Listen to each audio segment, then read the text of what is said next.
আল্লাহর নবী বলেন, যে ব্যক্তি বলেছে মুখে লা ইলাহা ইল্লাল্লাহ আর তার অন্তরের ভিতরে জবের দানা পরিমাণ কল্যাণ নিহিত আছে, অর্থাৎ ঈমান আছে।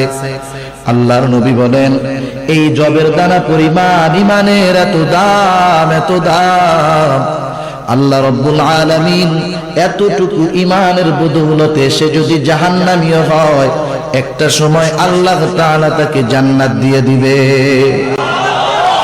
এরপরে নবী বলেন, যে মুখে বলেছে লা ইলাহা ইল্লাল্লাহ আর তার অন্তরের ভিতরে গমের দানা পরিমাণ কল্যাণ নিহিত আছে, অর্থাৎ ঈমান আছে, আল্লাহর নবী বলেন, এই লোকটা, এই মানুষটা যদি জাহান্নামীও হয়, ওই গমের দানা পরিমাণ ঈমানের এত দাম, এত দাম, আল্লাহ রাব্বুল আলামিন ওই পরিমাণ ঈমানের বদৌলতে একটা সময় আল্লাহ তাকে জান্নাত দিয়ে দিবে।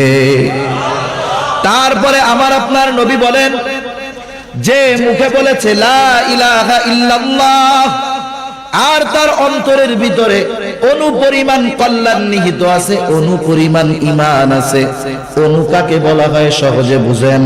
আমাদের উলামায়ে কেরাম অনেক সময় যাররার উদাহরণ দিতে গিয়ে বলেন, একটা বালুকে যদি 70 ভাগ করা হয়, ওই 70 ভাগের একটা অংশকে একটা যাররা বলা হয়।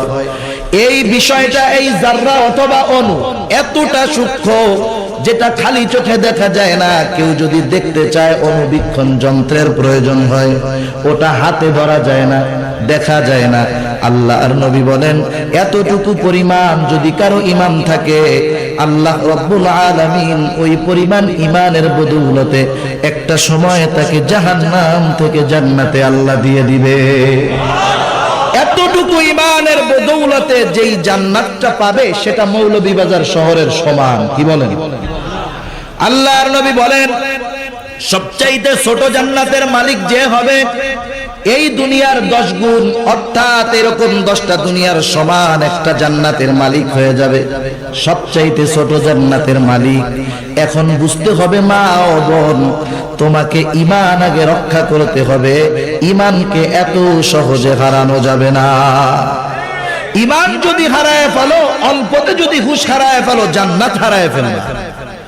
অথচ অতীতে কত মা গেছে, কত বোন গেছে, জীবন দিয়েছে, তবু ঈমান দেয় নাই।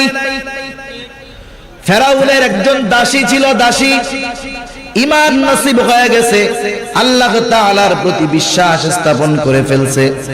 এই দাসীর ঈমানের খবর ফেরাউনের কাছে চলে গেল। ফেরাউন জেনে গেল ফেরাউনের দাসীটা ঈমানদার হয়ে গেছে। ফেরাউন বারবার বলে, ও দাসী, ঈমান বাদ দাও, আমাকে খোদা বলে মানো, যদি না মানো মৃত্যু হয়ে যাবে, বাঁচতে পারবা না, আমাকে খোদা বলে মানো। ঈমানের কত পাওয়ার, একটা বোন কত পাওয়ার ঈমানের। ঈমান সে হরণ করে নাই, ঈমানটা সে ছেড়ে দেয় নাই।